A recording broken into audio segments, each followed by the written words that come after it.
Leader of the third party. Thank you, Honourable Speaker.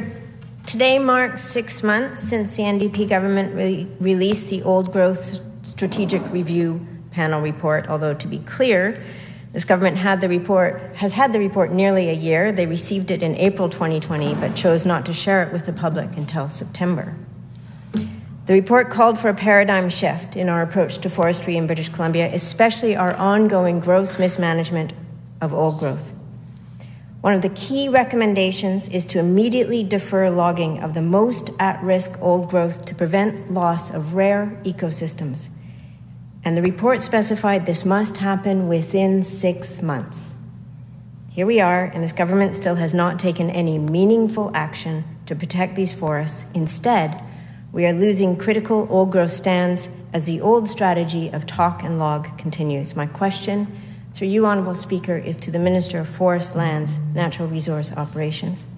It's now been 6 months since government released this report and many months into her tenure as Minister. Where is the action that was promised to protect our most endangered old growth forests?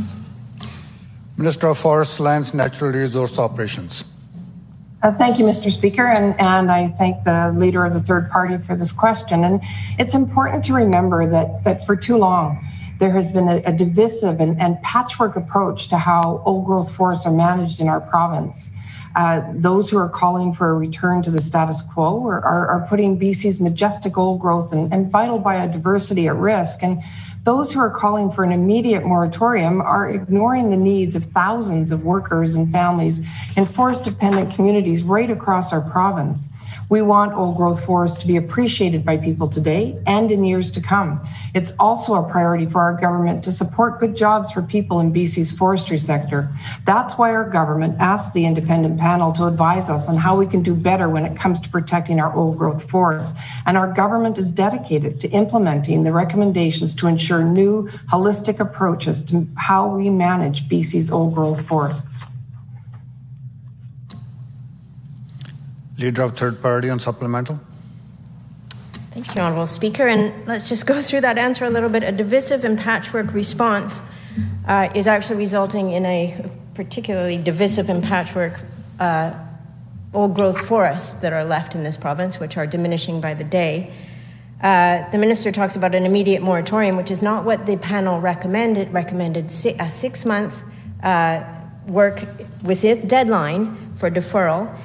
And when the Minister says she asked the panel to advise, that is exactly what they've done. What I've pointed out in my question, Honourable Speaker, is that the government has not responded to that advice that was given and that promise that was made by the Premier during the September election campaign that all recommendations of that panel's report would be followed by this government.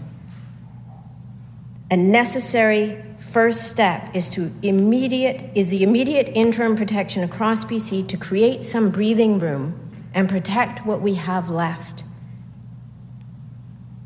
My question again is to the Minister of Forest, Lands, Natural Resource Operations.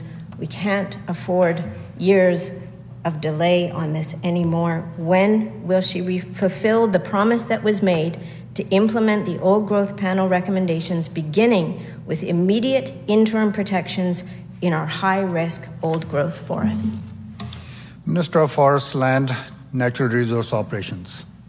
Well, thank you, Mr. Speaker, and I'd like to correct some inaccuracies from the member. We have taken some important first steps when it comes to taking action to protect old growth and implement the recommendations from the report.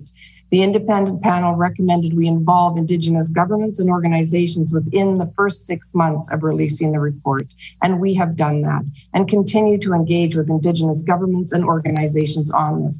The panel also recommended we take immediate action to protect ecosystems at very high risk. We have also done that. For example, over 170,000 hectares of old growth in the Clayoquot Sound, about 1,000 hectares of old growth in Stockdale Creek, almost 10,000 hectares in Upper Southgate River.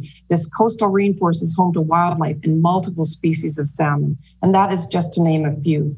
We have also initiated action on 2 other recommendations aimed at improving public information and compliance.